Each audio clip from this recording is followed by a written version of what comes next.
So you're tuning in because you want to get right to the heart of important topics. Yeah. Quickly, clearly, without getting buried in details. Well, consider this your shortcut. Hmm. Today, we're diving deep into something that honestly affects pretty much everyone. The well-being of school teachers and early childhood educators. It's absolutely crucial. I mean, the health, the happiness of these professionals, it directly shapes the quality of education our kids get. Exactly. If they're struggling, the whole learning environment feels it. No question. And to really get a grip on this, we're leaning on a fantastic resource. It's a systematic review called A Systematic Review of Evidence-Based Wellbeing Initiatives for School Teachers and Early Childhood Educators. Came out in 2022. Right, in the Educational Psychology Review. And it's solid because it synthesizes, what, 23 different studies? Yeah, 23 studies covering 19 different well-being initiatives, so quite comprehensive. So our mission today really is to pull out the key insights from that review for you. We want to map out, what kinds of support programs are even out there. And do they work? What does the research actually say about their effectiveness? Exactly. And stepping back, what's the bigger picture? How do we really support the people doing this vital work? Okay, let's start unpacking that. Because, just think about the day-to-day reality. Mm-hmm. For a teacher or an early childhood educator, it's intense. Incredibly demanding. You've got the varied needs of all the children, the relationships with students, parents, colleagues. The time pressure, the accountability.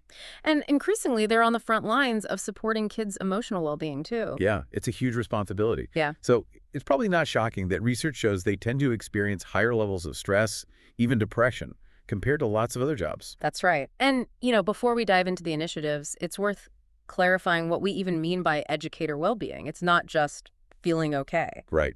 The review emphasizes it's got lots of different sides to it. Mm. We're talking physical health, obviously, but also their psychological state, mental, emotional health. Yeah. Even like a sense of meaning or purpose in what they do. And job satisfaction, commitment to the role, those are big parts of it, too. And for the early childhood folks, it's even broader. Yeah, the review points out that for them, you also have to consider the context they work in, their specific relationships, the systemic stuff within childcare and early ed systems. Wow, okay. And even just how well-being is talked about and understood in their specific field. It's quite layered. So it's definitely not just about the individual teacher feeling stressed or not. Not at all. That's a key point the review makes. It's hugely influenced by, their connections with colleagues, the school or center's policies, the overall working conditions. It's all interconnected. A whole system. Precisely. And that system, well, it has a real impact on how they teach. How so? Well, an educator's emotional state directly colors their approach in the classroom, their mindset, how effectively they can even function. The review mentioned something specific here, didn't it? About confidence. Yes. Poor well-being can actually make educators feel less confident in their ability to handle students with behavioral or emotional challenges. And that's a huge barrier right there. It really is. Plus, stress makes it harder for them to build those really supportive, positive relationships with students. Which we know are fundamental for kids learning and feeling safe at school. Absolutely. But flipping that coin, when educators are thriving, the research links it pretty clearly to them being more committed, more motivated. It helps with job retention, too. Which is a massive issue in education, keeping good teachers. Huge. And it even connects to students doing better academically. So supporting teachers isn't just like a nice thing to do. Not at all. It's fundamental to having effective schools, period. It benefits everyone. Okay. Now, to help kind of visualize all these different influences, the review uses a model, Bronfenbrenner's ecological framework. That's the one. It's a really helpful way to think beyond just the teacher and see all the nested layers of their environment. Okay. It breaks it down into 6 levels, all interactive. Right, let's quickly walk through those. First up is the individual educator. Yeah. Their own background, personality. Their life experiences, temperament, all that. Then the microsystem, that's their immediate world. So interactions with students, parents, colleagues, the classroom itself. Exactly. Day-to-day stuff. Then the mesosystem looks at how those different parts of the microsystem connect, like how does work stress affect home life and vice versa. Ah, okay. The connections between the immediate settings. Right. Then the exosystem is broader, things like school district policies or maybe the availability of community mental health services, things that affect them indirectly. Gotcha. And the macro system. That sounds big. It is. That's the overarching societal stuff. Politics, economics, laws, cultural attitudes about education, school funding. big picture forces. Okay. And the last one, chronosystem. That just brings in the element of time, it changes over time, historical shifts impact everything else. Think about how a major policy change might ripple through the system over years. Wow. Okay, that's a really thorough way to map it all out. But the review also cautions us. Right. Yeah, it makes the point that while this framework is super useful for identifying all the potential influences, we don't always have a clear picture of exactly how these layers interact or how much weight each one carries for educator well-being specifically. There's still a lot to learn there. Makes sense. Okay, so that brings us squarely to the initiatives themselves. What did the review find about the actual programs designed to help? There were 19 of them studied. 19 distinct initiatives, yeah.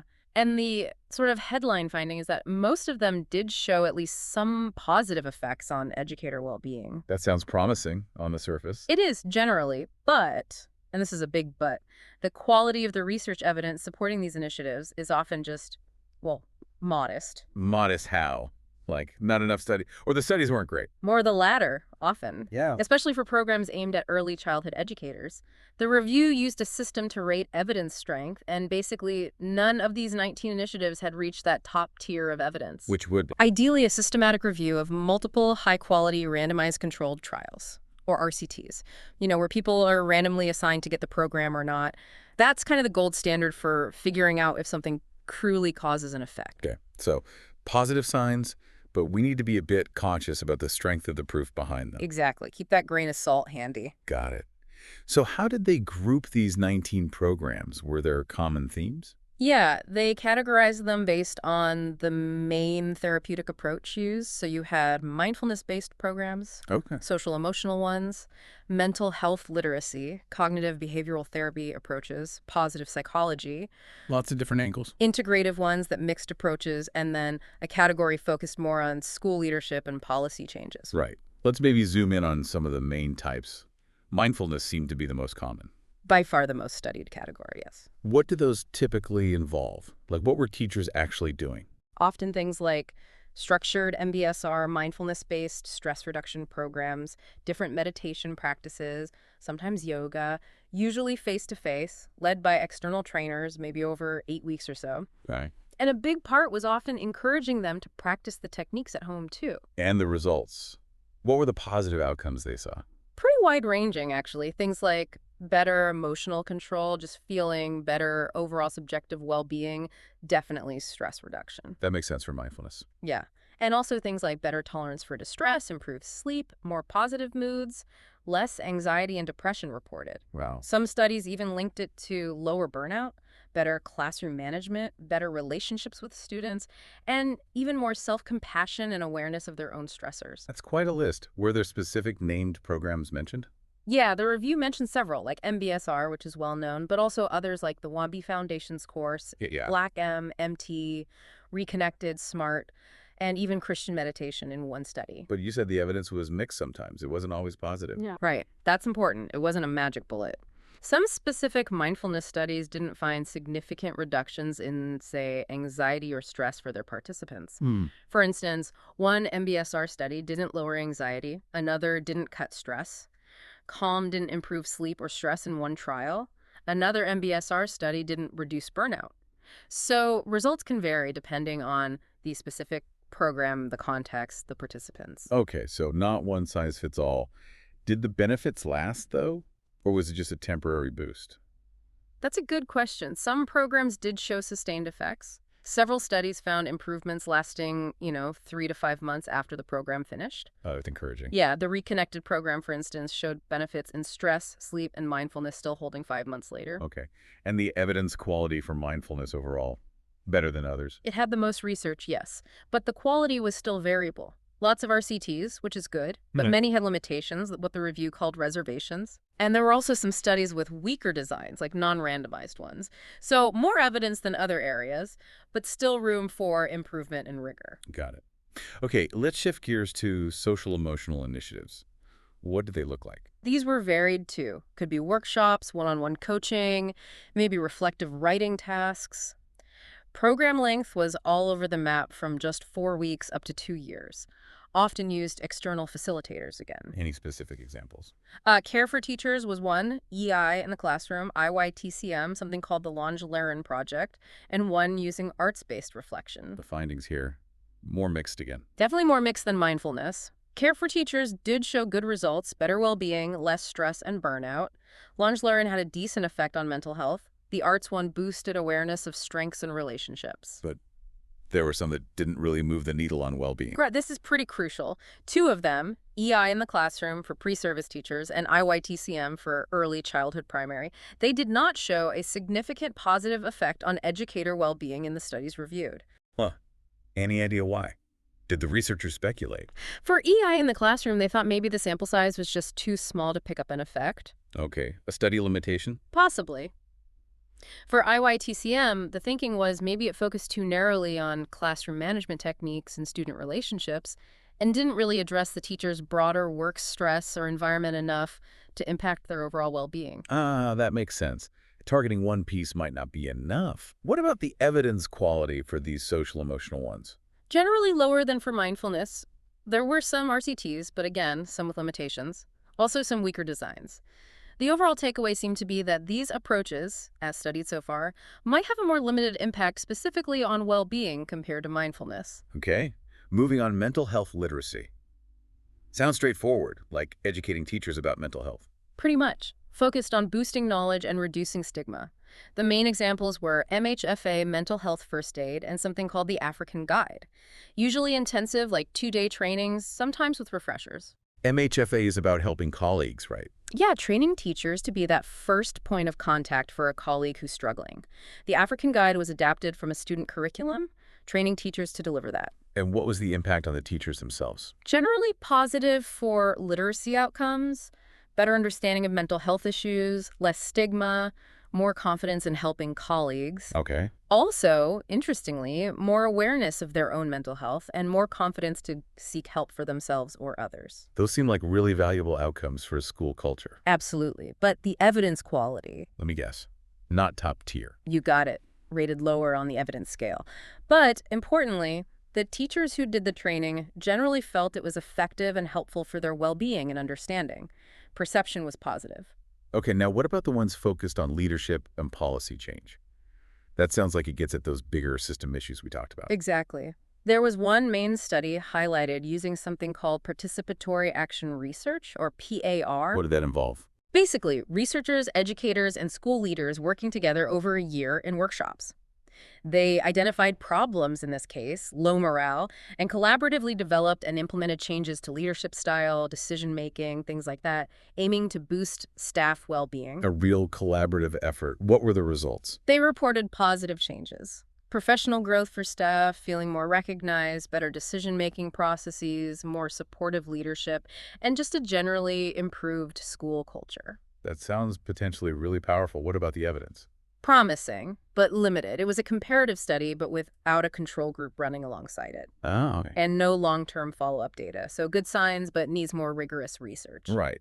Now, cognitive behavioral approaches like DBT, that seems like a standard therapy. How did that play out for teachers? Well, there was one study adapting DBT skills training, focusing on mindfulness, distress tolerance, emotion regulation, interpersonal skills, weekly sessions with a psychologist. Okay, sounds reasonable. The results? This was the really surprising one. The study actually found that educators' well-being seemed to worsen after the program. Worsen? How? They reported more negative emotions and less emotional awareness a couple of months after it finished. Wow. That's counterintuitive. Any theories why?